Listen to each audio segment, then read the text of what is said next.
the 7th of May 2022, and that we come to study the Dhamma and study this path of practice that leads our minds to freedom from suffering. And the Buddha awakened, becoming the fully self-awakened Buddha. No one else in the three worlds was able to do this, to gain this knowledge awakening by themselves. See that when we study subjects, school, university, then we need a teacher, a lecturer, who can teach us those subjects. So the Buddha, before his awakening, went to find a teacher, and he found those who had the highest knowledge, but that wasn't yet able to free him from suffering. All that it could do, what he learned, was to suppress the defilements. It's able to get into very deep jhanas.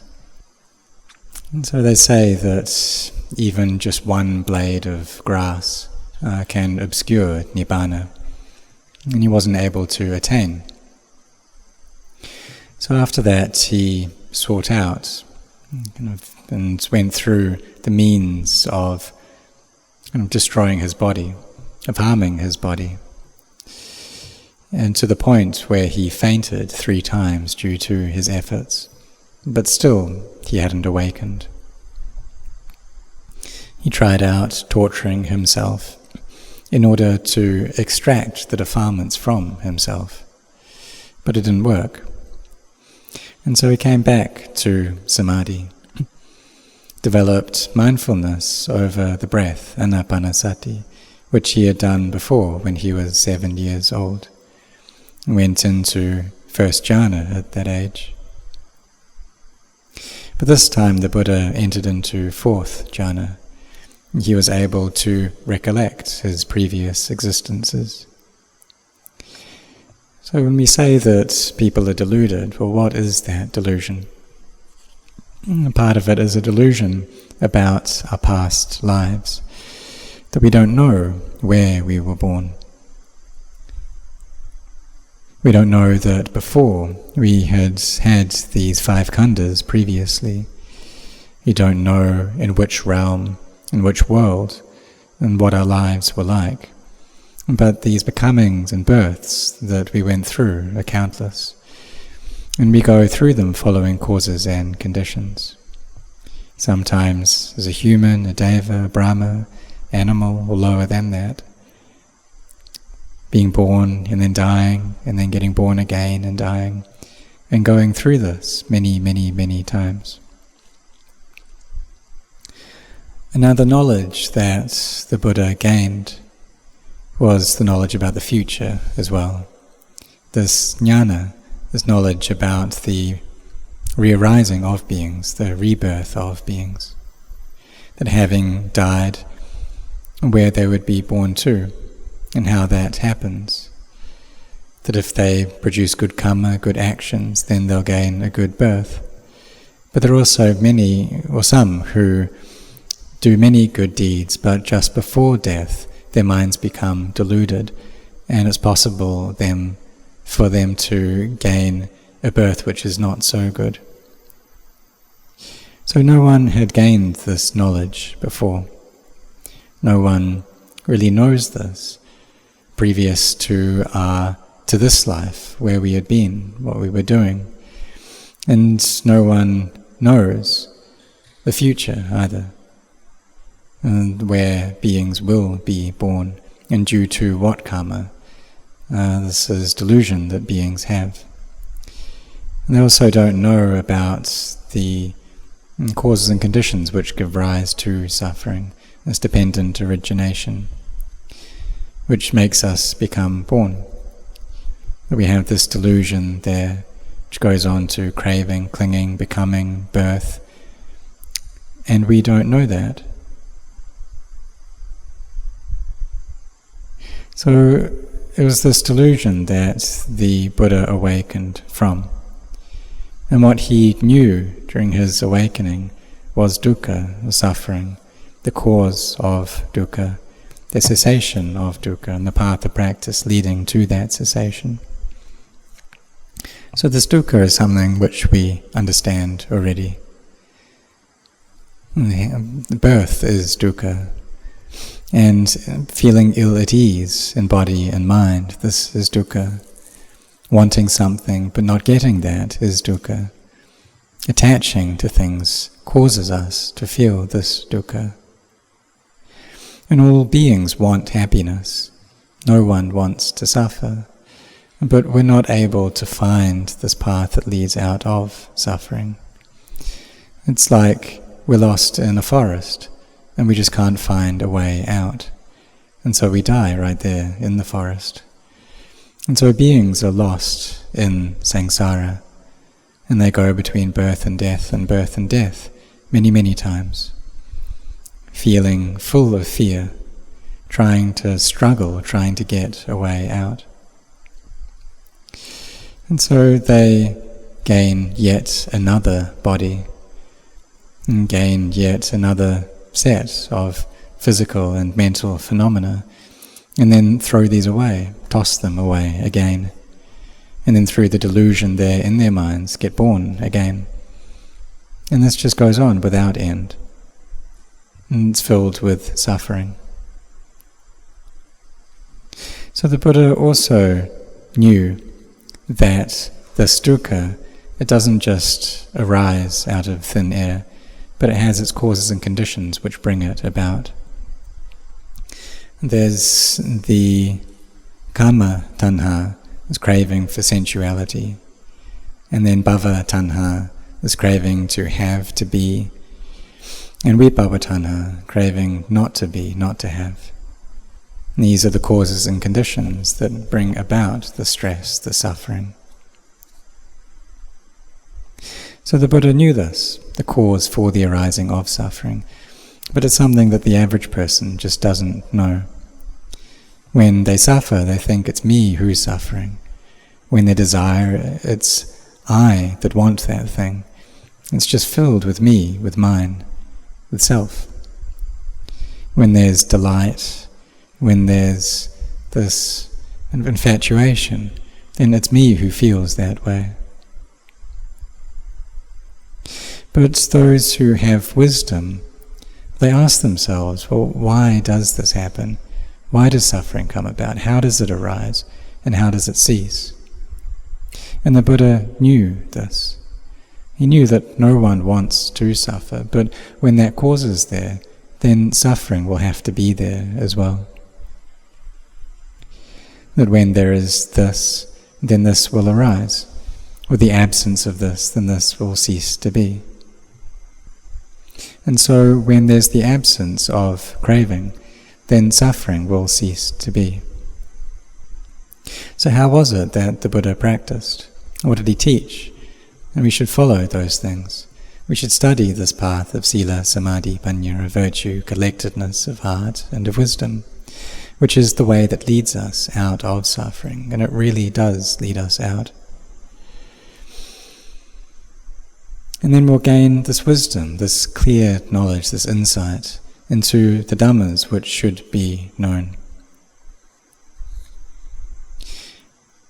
We'll see causes and conditions that bring about the suffering, that bring about becoming and birth, that we need to abandon this tanha, this craving.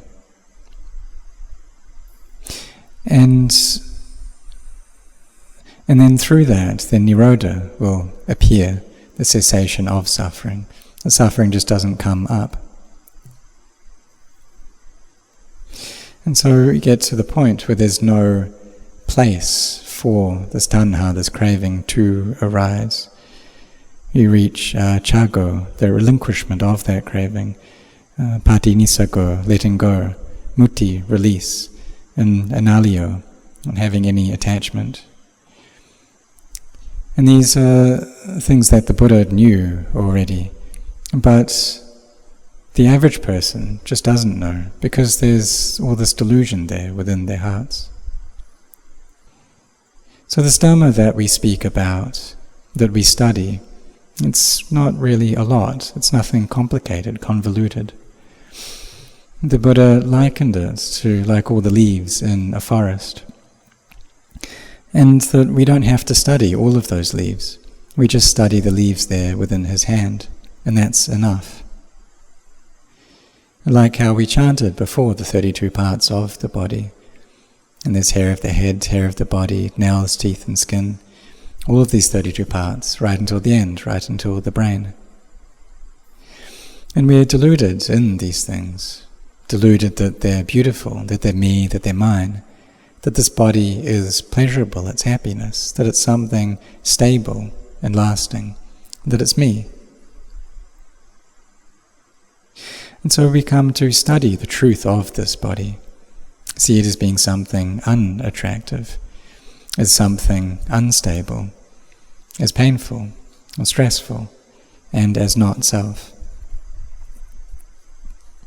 Like how we study hair of the head or hair of the body. And actually these two are very similar, just depends on the location. So the hair that's on the head, we call that hair of the head, as Kesa. And if it's in other parts, say on the feet, or on the arms or legs, then that's loma, that's hair of the body. And both are fed by the blood in our body.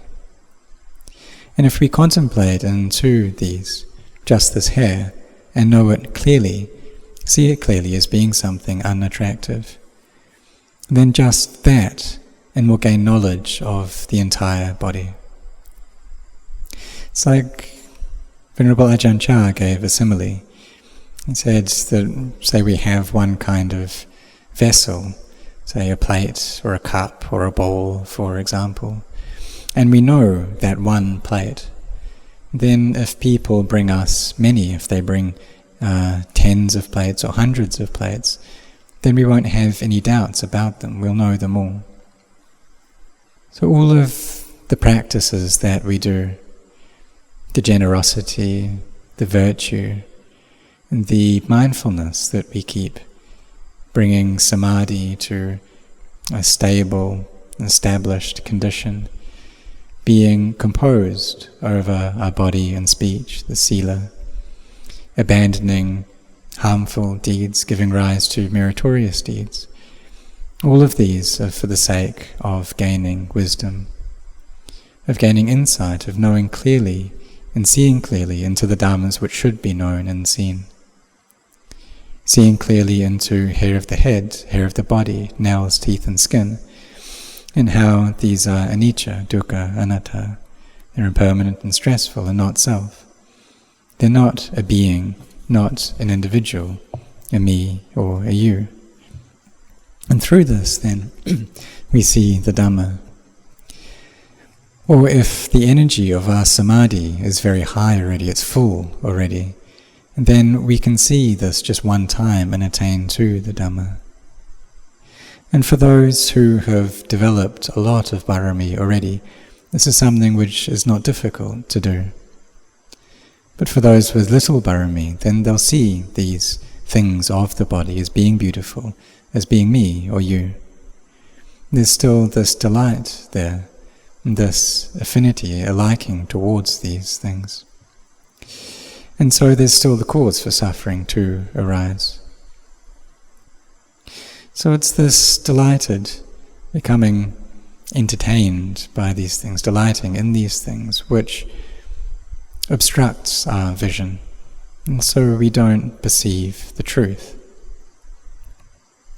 We gain things, we get praised, we get status, we feel pleasure, and these can make us become deluded. And we forget old age, sickness, and death. But the Buddha taught us to be heedful. He taught us to really set our hearts, because these lives are not sure, and may we contemplate into this fact each and every day. And this becomes clearer once we reach the age of 60 and go past that. And maybe the time that we have left is 20 years or 15 years, but that's not sure as well. And it's very hard to find someone who's 90. If we can reach that age, or if someone reaches that age, it shows that in the past they've created this karma of not harming or not abusing or destroying the lives of other beings, of animals. And so through that, then maybe they can reach the age of 90 years old, or maybe more than that, but there are very, very few who can reach that age. And if one does, it shows that one has a lot of merit, a lot of barami there.